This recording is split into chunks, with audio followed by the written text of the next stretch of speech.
Welcome to the WA podcast, where the goal is to motivate, inspire, and share success principles. I'm your host, George Almasri.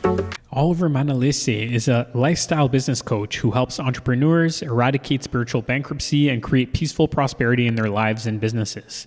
So on this episode, we talked a lot about burnout, the feeling of being overwhelmed, what some investors are experiencing, which is an attachment to their real estate properties, their portfolio, the feeling of losing their financial freedom and time freedom.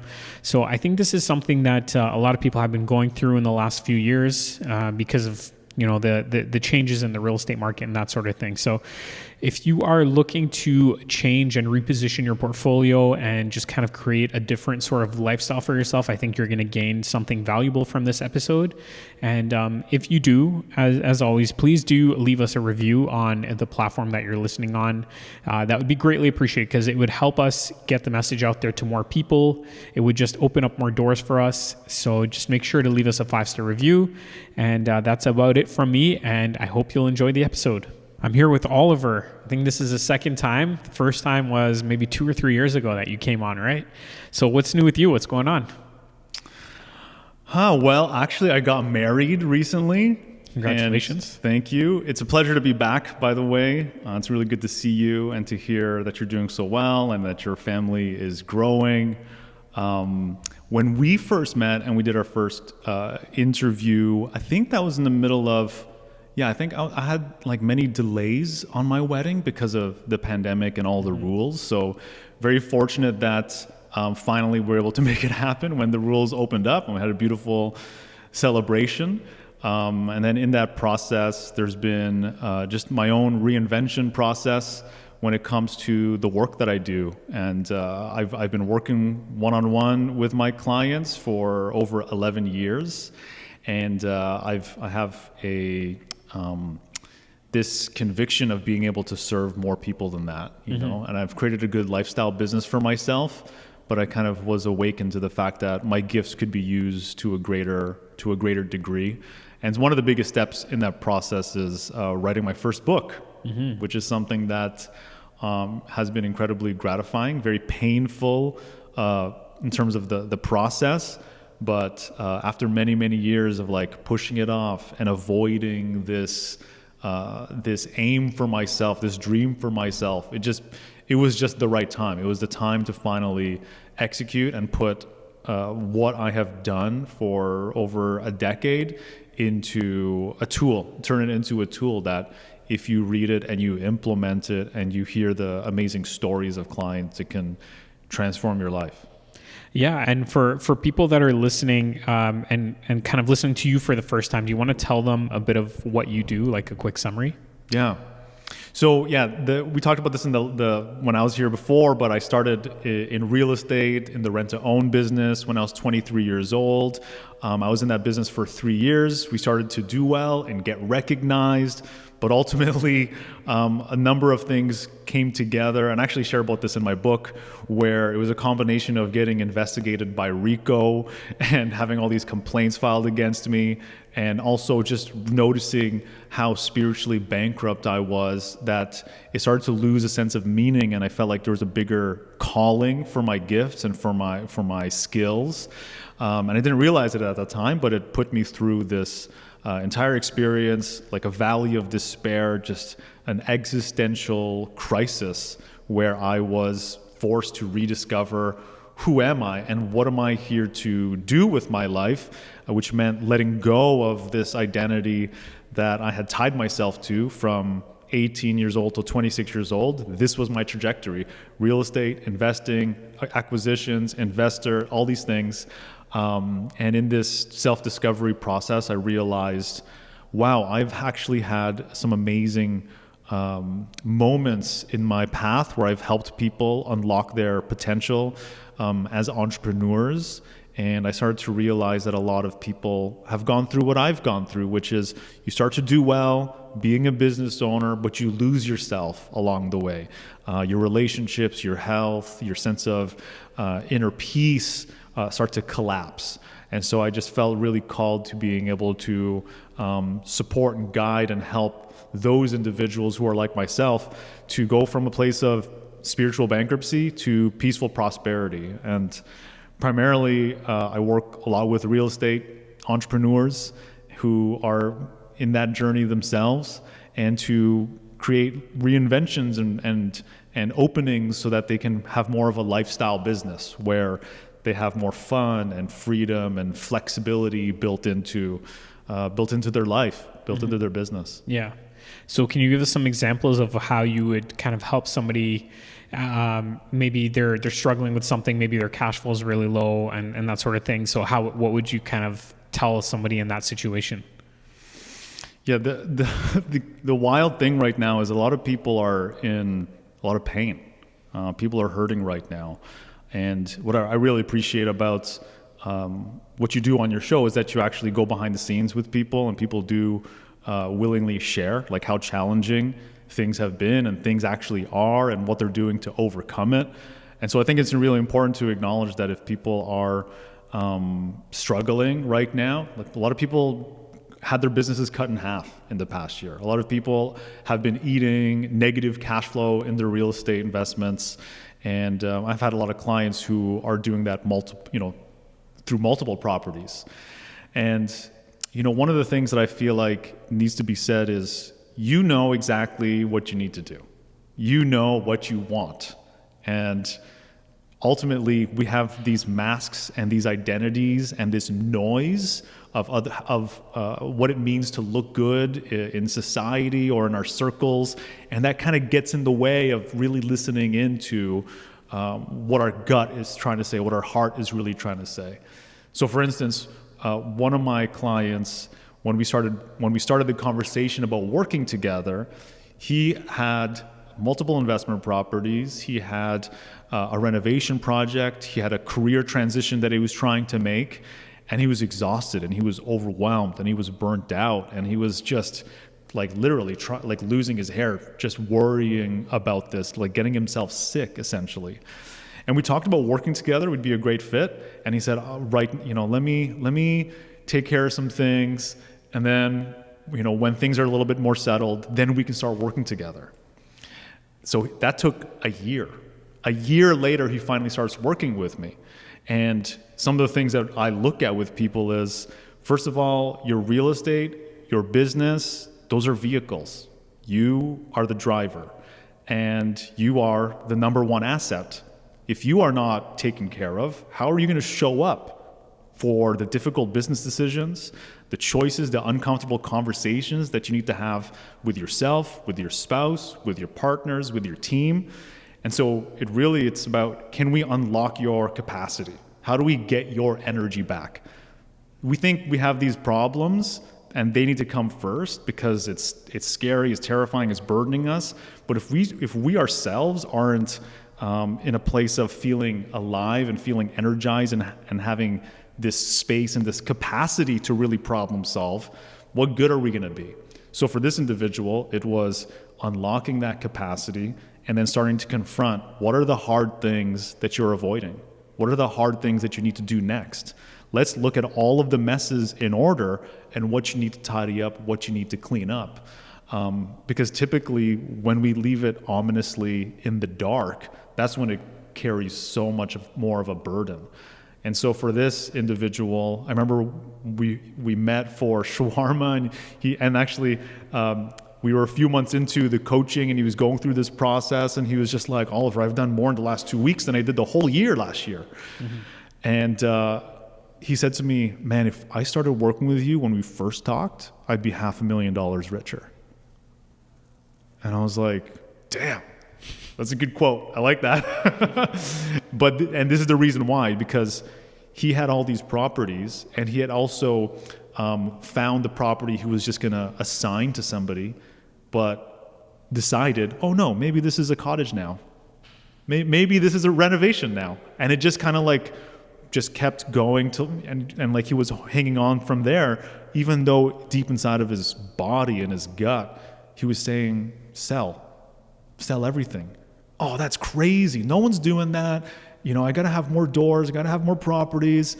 So he ignored his gut. And then what happened? The market started to dip. And it actually cut his net worth by that much. And so if he had sold, he'd be $500,000 richer. But The moral of the story is through the cleaning up of your messes and facing the next hard thing and having the capacity to do that hard thing every single day.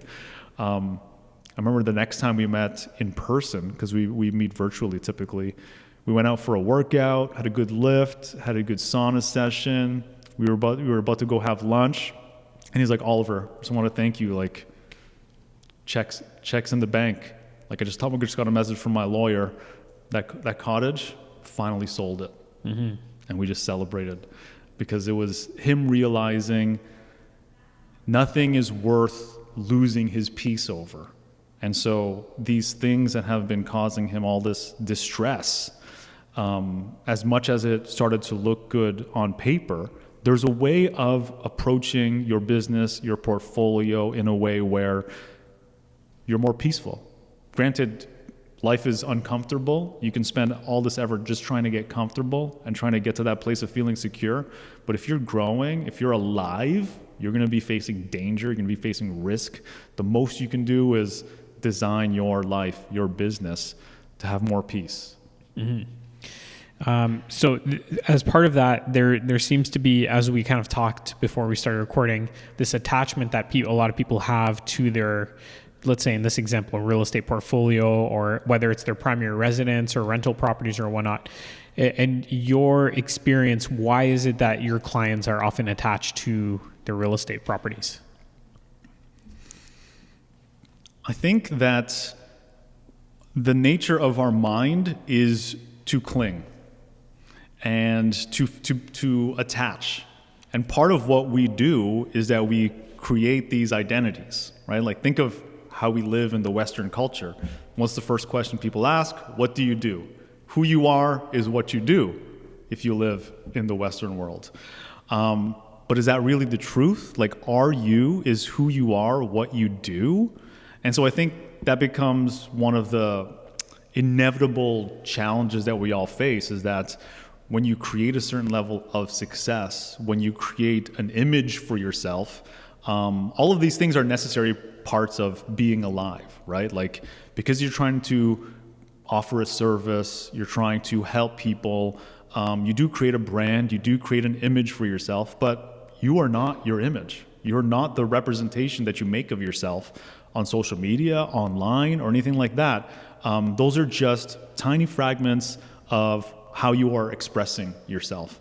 And so when you create a sense of accomplishment and meaning and significance from, look at how many doors I have, how many deals I do, and how much cash flow I make, and et cetera, and it's not a knock on any of those things. I think we have to applaud the risk-taking, the hard work, the training, the discomfort that it takes to actually accomplish those things. But if we think that who we are is inside of those properties, then we are effed. Yeah. Right? Yeah. Like, because what happens when you don't have those things? Then what? How many people have you met who are in a career transition and they're in this gap of like, who am I now? I'm not this. Or like, I have mentors who their children are getting married, they're in university, they moved out, and they're like, who am I? Like, I have no one to Uber around. I'm only making dinner for me and my wife. Like, I have no identity, like, without my kids, right? So it's interesting, like, you're just entering a new identity as a father, as a parent, which is beautiful, because a part of you had to kind of wither away and be left behind so that you can be born into this new sense of self. But ultimately, we're constantly in that death and rebirth. And I think that's just the nature of the mind, is that we get attached to the things that we do. We get attached to the things that we have. Yeah. And a very powerful question we have to ask ourselves is, if I am not my job, if I am not my business, if I am not my properties, if I am not what I do, what's left? Who am I? And there's you're not trying to get a question answered in that way. You're just sitting with the discomfort of that question, of that really you don't know. Yeah. There's a lot to think about based on what you're saying. It's very spiritual, and some listeners might not connect with this necessarily, but I think there's a lot to what you're saying, because especially in the last 2 years, I think a lot of people have suffered through the stress of holding on to certain properties. Maybe they were over leveraged, that sort of thing. So it's been difficult, I'm sure, for a lot of people. When you're coaching somebody and you're helping them, what is it? How do you assess what they need to do, and how has your coaching helped certain people? Can you share like some success stories? Yeah. I think one of the biggest issues is this whole idea of the problem behind the problem. I don't think we are really good at or trained in how to self-locate. Like, we don't really know where we are.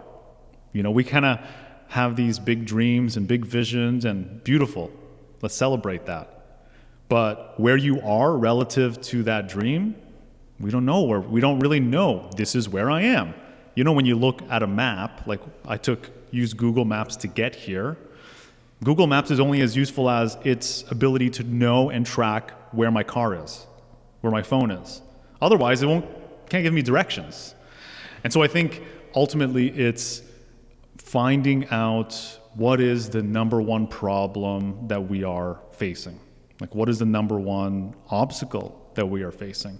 And if we can't identify what that is, then we're going to be working on the wrong thing, right? So it's can you work on the right thing at the right time? Not working on, you play chess, right? So you're thinking multiple steps ahead, but move after move, all those things that you've been planning might just vanish because something happened that you didn't plan for. And so that's what we do as people, as human beings. One of my clients, real estate entrepreneur, doing very well, hockey sticking, multiple 7 figures, building a team. And he calls me and he's having anxiety attacks. He's so stressed out, he's having outbursts. And this is something that, I feel like is an important conversation to have, that there is a lack of emotional intelligence, I think, like being able to manage our day-to-day emotions. And there's a lack of awareness around our mindset and our attitude and our state. So when we are actually in these coaching conversations, what we realized was, even though he has created this amazing organization and doing so well, what was missing for him was, I keep setting bigger goals, I keep setting bigger targets, I keep growing, and why does it feel worthless? Why does it feel like meaningless? And I think a big problem that we all need to realize is, if your success has also come with a sense of burnout, overwhelm, like excessive busyness, misery, even though you're a growth-oriented or a goal-oriented person, you're going to shy away from growing. Why would you double your misery? Why would you double your burnout? Well, I think for some people, the real estate thing, like setting these big goals, gives you a sense of purpose, right? So when you are reaching for something, you wake up every day, you're excited, you're happy to be working towards a goal, and then if you shut that down because it's a little too stressful or you're feeling burnt out, then you kind of feel like you don't have that much to live for. Is that something you come across as well with your clients? I think it's important. We need to have aims as human beings. It's important to have an aim. It's important to realize that it's in our nature to want to expand and to accomplish more and see just what we are actually capable of. And a part of that is setting big goals and big dreams for ourselves. The challenge is, when does that begin to become self-betrayal?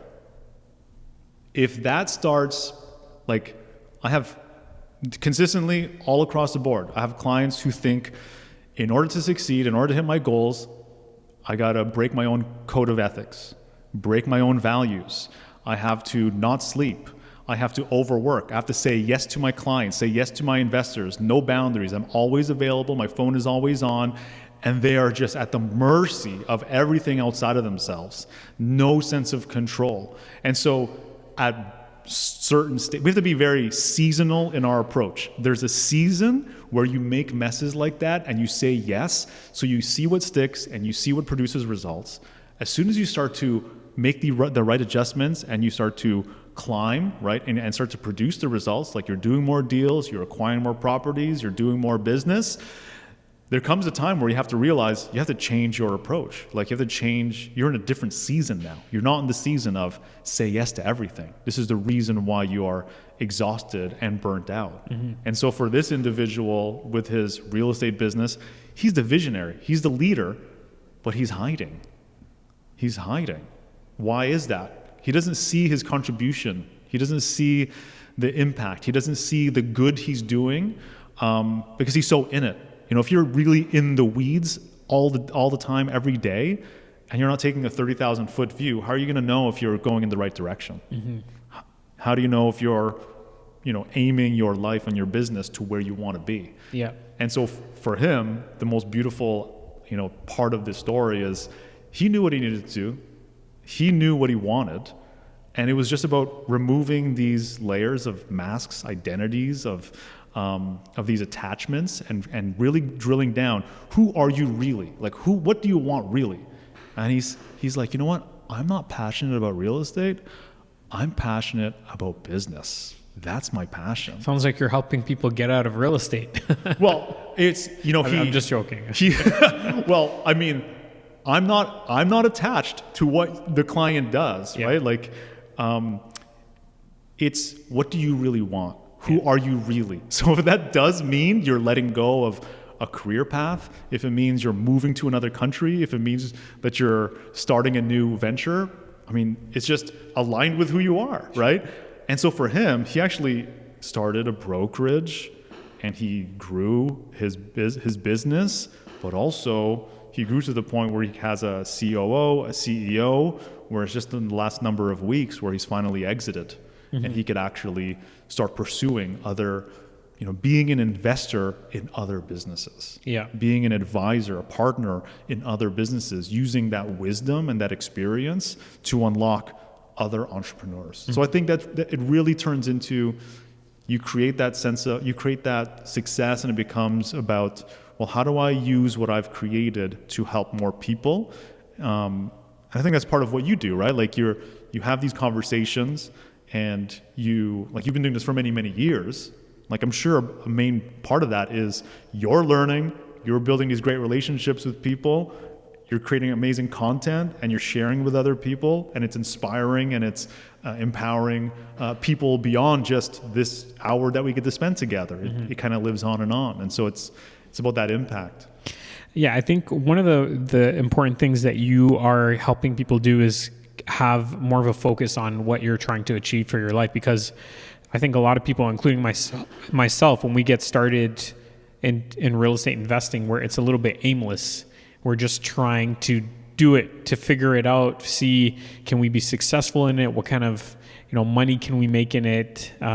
Is this something that we can do long term? And then you just kind of go from there. But if you had the vision for your life right when you start and you think, what life do I want to build, then that would be a much better way to go about things. Would you agree?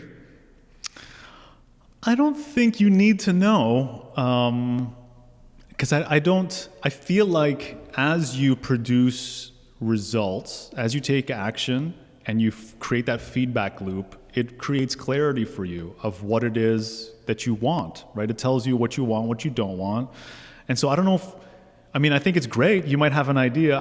I had an idea, 18 years old. This is what I'm going to do. I'm going to be in real estate for the rest of my life. I have my life figured out. Amazing.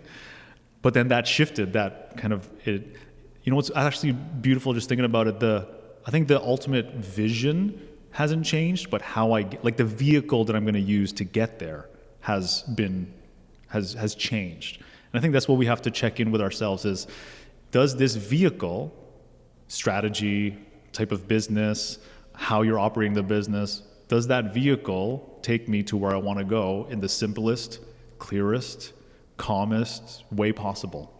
Mm-hmm. And I think we have to evolve and change what those vehicles are. But I think what you're saying is accurate, right? Like we get into business to find out, hey, can I pay my bills? Can I just do well? Like, I don't want to depend on a 9-to-5 job. Can I do this? But then you can't keep operating from that purpose. Then you have a new purpose. Once you are like, I'm surviving. All right, I'm doing okay. What's the next purpose? Right? So it's not just what is your life purpose. Sometimes it's too big and too grand. But what is the next evolution of your purpose? What is the right now problem that you're trying to solve? Yeah, for sure.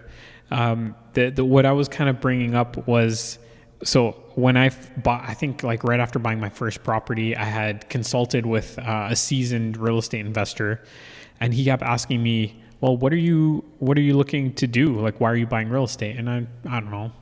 I had no idea. And he said, okay, well, you need to take some time and think about what you're trying to achieve here, because you can start working your strategy around that. So do you have a cash flow number? Do you have a net worth number? Is there something you're looking to do? And I always remember that conversation, because I didn't understand it at first. And now, as I've been investing for a longer period of time, I totally get what he was trying to communicate with me. Yeah, there's a beauty in that level of specificity. And I think one of the problems that we face is that we're constantly moving the goalpost, because we haven't really decided for ourselves, like, this is what I'm trying to hit for myself. Mm-hmm. Yeah. So we talked about burnout, feeling overwhelmed, the attachment to properties. And then one other thing you said was certain people that you were working with were feeling like they were losing their financial freedom and their time freedom as they kept growing, rather than the opposite happening. So do you want to talk a bit about that? It is this 9-to-5 mindset that can block us from succeeding. I don't want to use the word success, but from flourishing, from thriving as entrepreneurs. So there's this mentality of do more, work harder. So more deals, better deals, bigger deals, more clients, more investors, bigger.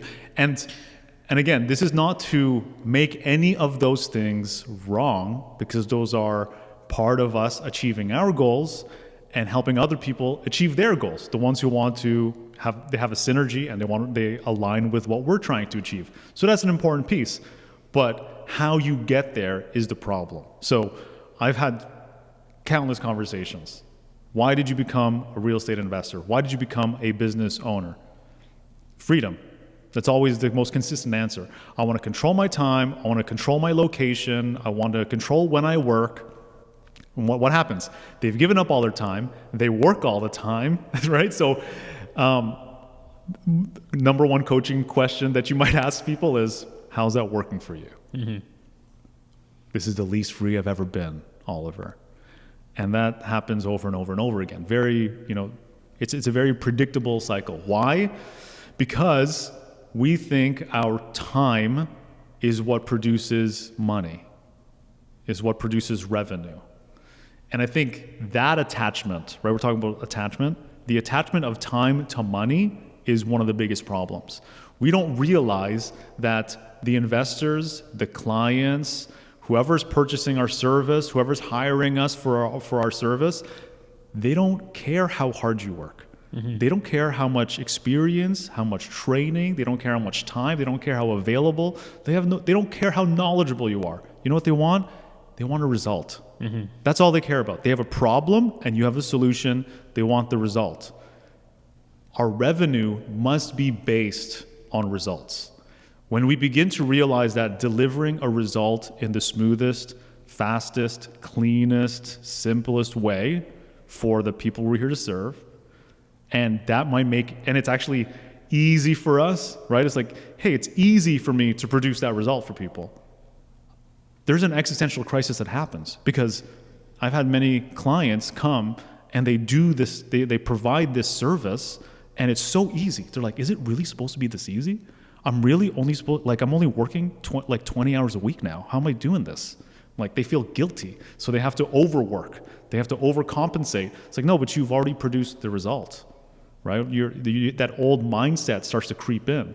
So I think one of the things that we have to learn is what is the result that I love to produce for people that's very easy and obvious for me, but difficult and impossible for other people? That's actually what creates a dramatic increase in what your prices are and what your fees are, right? So if you want to increase profitability, that's where you go. You point your skills, you point your gifts to where they're valued the most. So it's not this time and this effort and how much you're suffering. I think that's one of the things that so many people are blocked with. It's like, in order to be more successful, I got to suffer more. Yeah. I got to be in more pain. If I want more profit, I got to be in more pain. How's that going to work as a long-term strategy? If you have a sprint, right? My book, writing it was a sprint. I burnt out several times and I was exhausted. The most exhausted, this is the most I've ever worked, was working on that book. I worked 60 hours a week. I'm used to a 8 to 12 hour work week for years. And so to amp it up that way, but knowing in my head, this is a short-term path.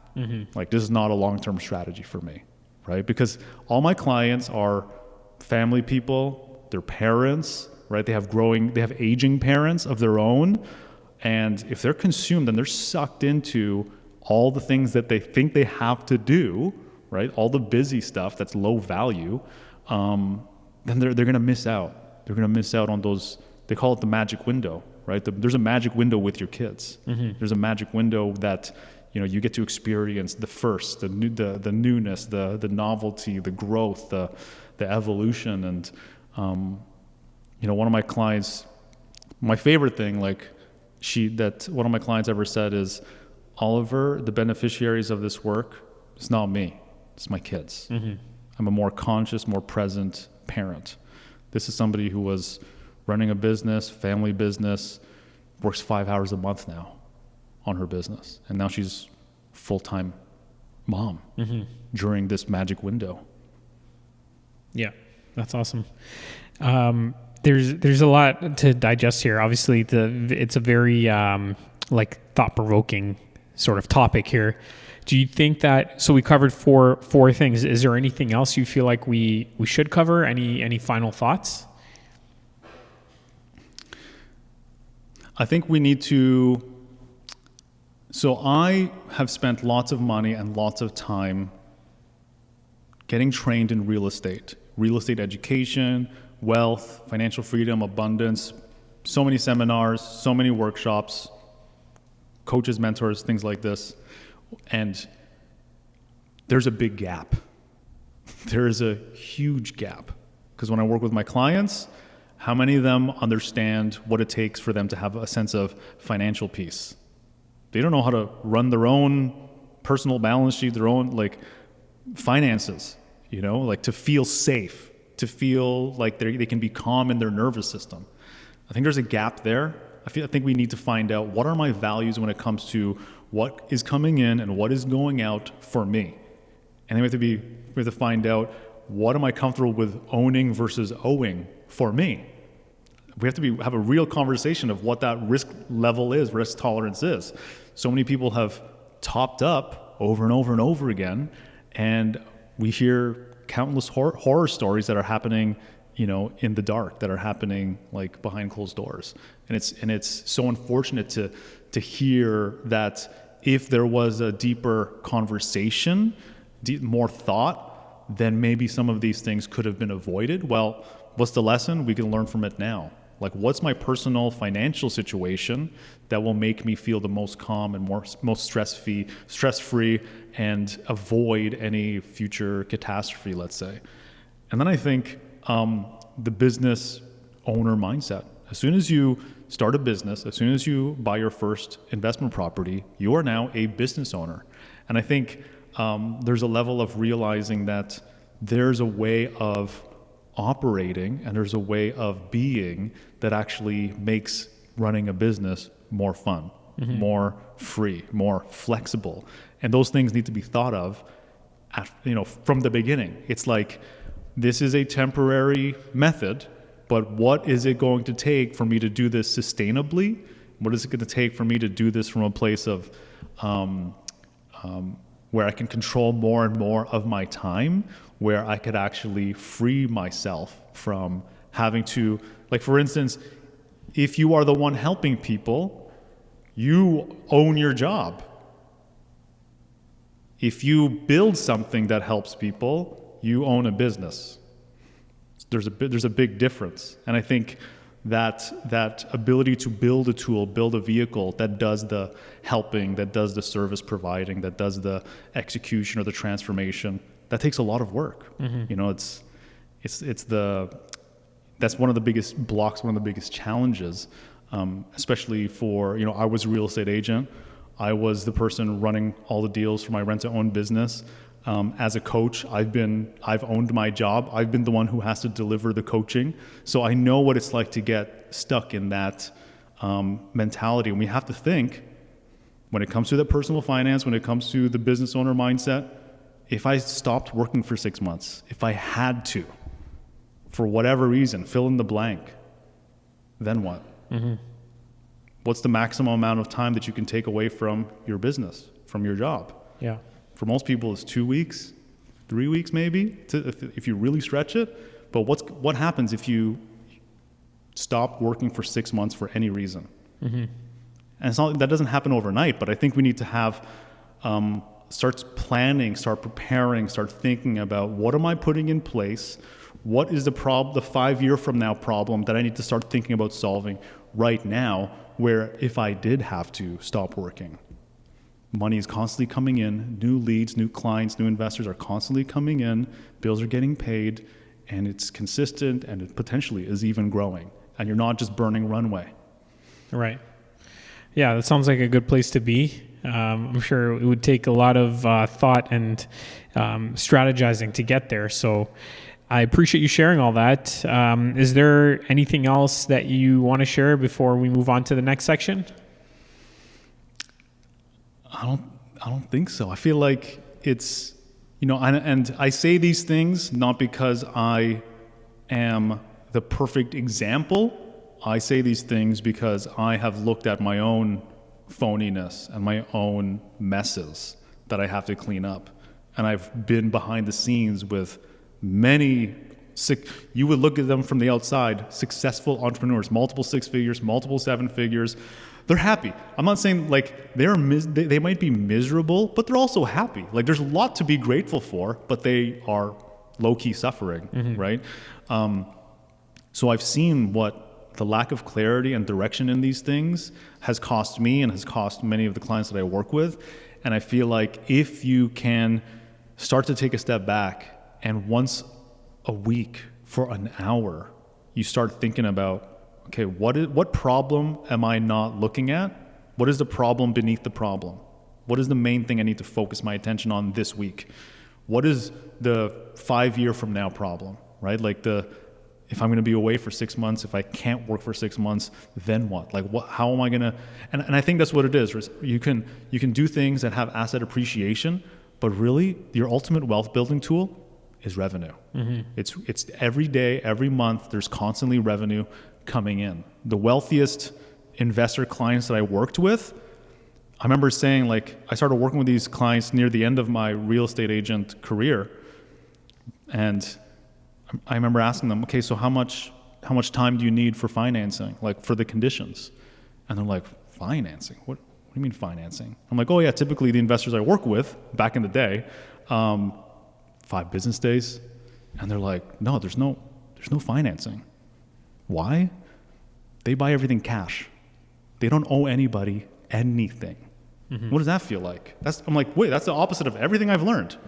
But they don't have professional real estate investor business cards. They're business owners. They run businesses, they generate revenue, they accumulate capital, they found a way to detach time from results, and they take that capital and they invest in real estate. No mortgages. Mm-hmm. Sorry, mortgage agents, but they have more peace, and that really opened up my eyes. Yeah. That sounds a bit like Grant Cardone, I believe it was. I forget who it was. Somebody at a conference was saying that they basically just raise most of the money from investors and they just buy cash. They don't really get loans, right? So it's a different way of looking at things. So that's great. Thank you for sharing all that. Do you just want to maybe let people know how they can reach you and the services that you're providing these days? Yeah. So I wrote a book. It's called The Daily Prosperity Method: How to Expand Your Capacity by Owning the Day.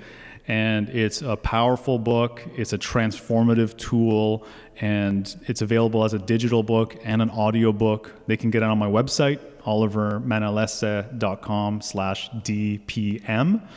And I've opened up my coaching practice to start working with groups. So I work with clients on a one-on-one level, as well as with groups, entrepreneurs who want to go from a place of spiritual bankruptcy to creating peaceful prosperity, to using a lifestyle business to get more of what they want out of life. Awesome. Yeah. Thank you. That was great. I wish you all the best with your coaching, with your book sales, with everything else. And thanks again for coming by, and it was nice catching up. Thank you so much. What a pleasure. Thanks for listening to this episode. Your support is truly appreciated. And if you can share this with a friend or family member that might benefit from the information, remember, our goal is to motivate and inspire others to take action and to build wealth and to become well off. Enjoy the rest of your day.